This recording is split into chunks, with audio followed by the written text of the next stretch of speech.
Warahmatullahi wabarakatuh. Waalaikumsalam warahmatullahi wabarakatuh. Alhamdulillahirabbil alamin. Puji syukur kehadirat Allah. Alhamdulillah ya Bu, pada hari ini kita dipertemukan lagi dalam pertemuan P2K2. Sebelum pelajaran ini dimulai, saya mau nyapa dulu nih. Gimana kabar ibu-ibu? Alhamdulillah baik. Alhamdulillah ya Bu ya. Ya, alhamdulillah kalau baik. Pertemuan kali ini kita akan membahas mengenai mengelola keuangan usaha. Tapi sebelum kita memulai pelajaran mengelola keuangan usaha, kita mengingat kembali pelajaran pertemuan yang lalu ya Bu ya. Kira-kira ada yang ingat pelajaran pertemuan yang lalu itu apa? Ingat Apa aja Bu? rencana pemasaran. Oh iya, betul sekali. Kira-kira ada berapa rencana pemasaran? Ada 4. Ada 4. Apa saja Bu? Ada yang tahu? Ada yang ingat? Yang pertama, pastikan barang dagangan bermutu baik. Iya, betul sekali. Terus yang kedua? Yang kedua, berikan harga murah dan bersaing. Bersaing. Iya, betul. Jangan baca ya Bu ya. Ini di sini sudah ada.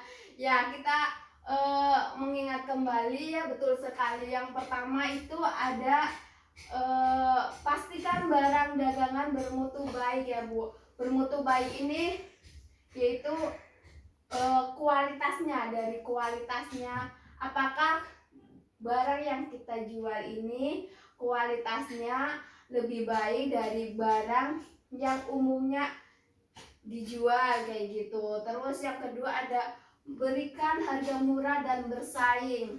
Barang dagangan yang kita jual juga harus mampu bersaing dengan barang dagangan yang kualitasnya dijual pada umumnya. Terus ada lagi Bu, Ingat cari lokasi berjualan yang strategis. Iya, betul sekali. Cari lokasi berjualan yang strategis. Tujuannya untuk apa Bu? Untuk memudahkan calon pelanggan ke tempat usaha kita. Jadi lokasi yang strategis ini juga merupakan salah satu hal yang penting dalam merencanakan suatu pemasaran pada usaha kita ya Bu. Terus yang keempat ada apa lagi Bu? Promosikan barang dagangan setiap saat. Iya, promosikan barang dagangan setiap saat. Benar sekali Bu. Terutama pada seperti zaman sekarang ya Bu ya, kita sudah dipermudah dengan internet, dengan online. Kita bisa mempromosikan barang dagangan kita bisa lewat pamflet, terus brosur, dan lewat media sosial kayak Facebook. Itu udah sekarang itu udah banyak banget ya Bu. Nah, oke, kita udah mengingat kembali pelajaran bulan lalu. Sekarang kita kembali lagi ke pelajaran hari ini mengenai mengelola keuangan usaha. Tapi sebelumnya, yuk kita nonton film dulu.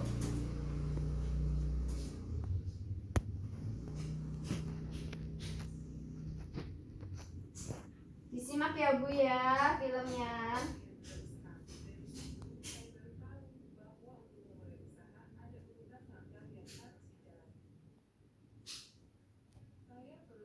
Informasi yang berhubungan dengan ide usaha saya. Berdasarkan informasi tersebut, saya harus menilai bisa tidaknya usaha itu dijalankan. Ternyata, berjualan ikan matang lebih bagus peluangnya daripada jualan ikan segar. Saya putuskan untuk jualan ikan balado. Kata teman-teman arisan, ikan balado saya enak. Setelah itu, saya merencanakan keuangan usaha untuk memastikan usaha tersebut bisa memberi keuntungan. Agar dagangan laku, saya juga merencanakan pemasarannya. Dengan menjalani langkah-langkah tersebut, usaha saya mulai berkembang dan mulai dapat pelanggan tetap. Setiap hari setelah dagangan habis, saya langsung belanja keperluan keluarga dan keperluan dagang untuk esok hari. Tapi uang untuk beli ikan dan bumbu sering tidak cukup. Lama-lama jualan saya berkurang, juga keuntungannya. Kenapa jadi begini? Untung saya diingatkan untuk menyisihkan dan memisahkan uang buat modal usaha esok hari, dan sisanya baru untuk membeli kebutuhan keluarga. Setiap malam sebelum tidur, semua pemasukan dan pengeluaran saya tulis di catatan kas harian usaha. Tiap akhir bulan, saya isi buku arus kas, yaitu catatan total pemasukan dan pengeluaran bulanan untuk 1 tahun penuh. Dengan cara ini, saya bisa langsung tahu usaha saya tumbuh, mandek, atau malah menciut. Sudah ya Bu, apa mau diputarkan kembali? Sudah. Oke, terima kasih. Udah lihat filmnya, kira-kira apa ya isi dari film ini? Apa yang bisa disimpulkan, apa yang bisa diambil dari film tentang usaha ini tadi? Usaha ibu siapa? Ibu Lili ya?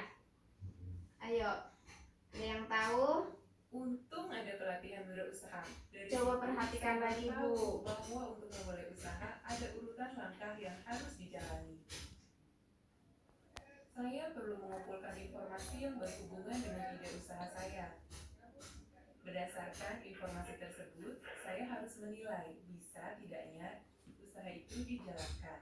Ternyata, berjualan ikan matang lebih bagus peluangnya daripada jualan ikan segar. Saya putuskan untuk jualan ikan balado. Kata teman-teman arisan, ikan balado saya enak. Setelah itu, saya merencanakan keuangan usaha untuk memastikan usaha tersebut bisa memberi keuntungan. Agar dagangan laku, saya juga merencanakan pemasarannya. Dengan menjalani langkah-langkah tersebut, usaha saya mulai berkembang dan mulai dapat pelanggan tetap.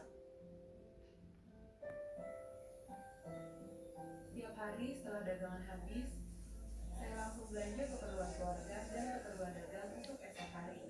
Tapi uang untuk beli ikan dan bumbu sering tidak cukup. Lama-lama jualan saya berkurang, juga keuntungannya. Kenapa jadi begini? Untung saya diingatkan untuk menyisihkan dan memisahkan uang buat modal usaha esok hari, dan sisanya baru untuk membeli kebutuhan keluarga.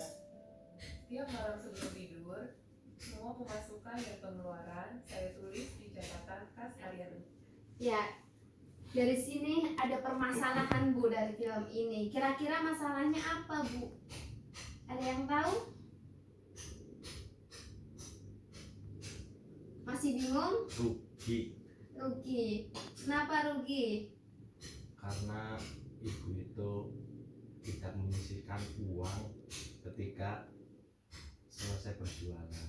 Iya, kurang lebih seperti itu ya ibu-ibu. Jadi dari film ini tuh dapat kita ambil pelajarannya, dapat kita ambil kesimpulannya bahwa masalah dalam mengembangkan suatu usaha itu adalah kehabisan uang untuk modal kembali, untuk modal memutar kembali usaha kita. Untuk itu solusinya apa? Untuk itu kita perlu menyisihkan, benar sekali kata Ibu Lia ini, menyisihkan uang untuk memodali kelanjutan usaha kita ya Bu ya. Terus dengan apa? Dengan cara mencatat dan mengecek seluruh pemasukan serta pengeluaran usaha berdasarkan anggaran yang dibuat. Jadi dalam sebuah usaha kita juga perlu mencatat dan mengecek seluruh pemasukan serta pengeluaran ya Bu ya. Jadi kita punya reng-rengan rincian pemasukan dana atau modal kita, terus pengeluaran kita untuk apa aja, untuk beli bahan-bahan usaha kita. Nah, di sini ada contoh pembuatan anggaran usaha per minggu, di mana minggu pertama ini ada uang pinjaman modal awal.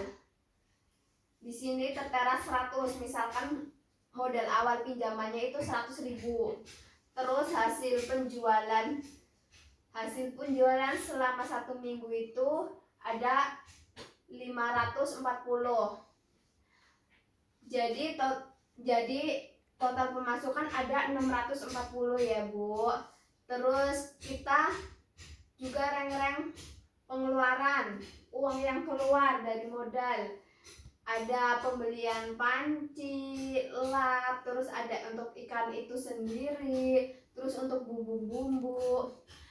Nah, pengeluaran itu jadi di total berapa? Ada 567. Jadi uang masuk kita kurangin uang keluar atau uang yang dipakai untuk membeli peralatan bahan dan bumbu dari modal usaha ikan kita, didapat 73.000.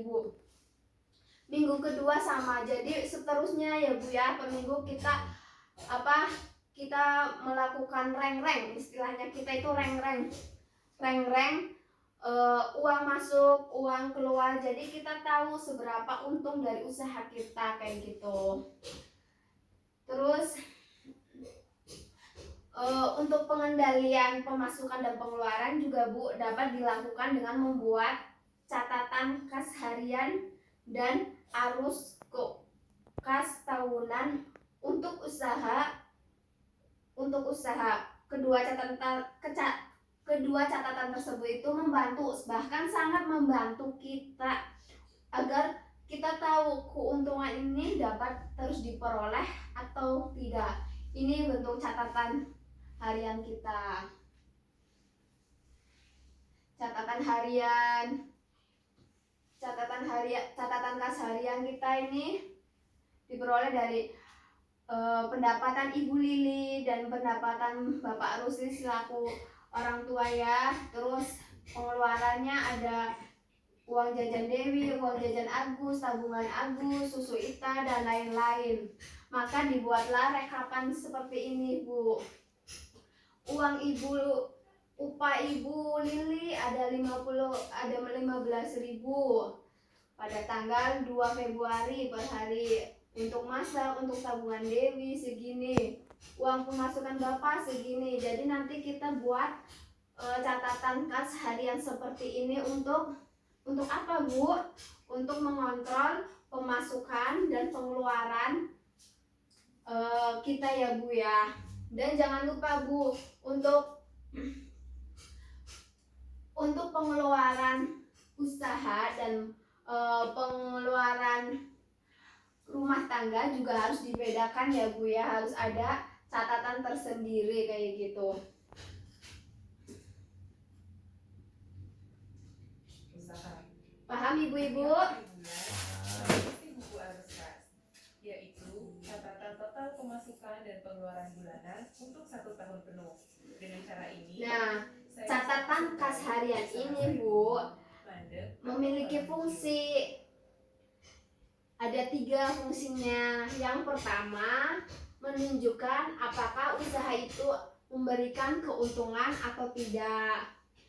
Terus yang kedua, membantu melacak pemasukan yang kurang atau pengeluaran yang berlebih. Jadi dari catatan kas harian ini kita bisa tahu mana pemasukan yang kurang dan pengeluaran yang sebenarnya itu tidak dibutuhkan untuk usaha kita gitu. Terus yang ketiga yaitu membantu mengetahui barang-barang yang paling banyak laku dan kapan sehingga kita bisa menyiasati penjualan ya Bu ya. Udah paham Ibu-ibu?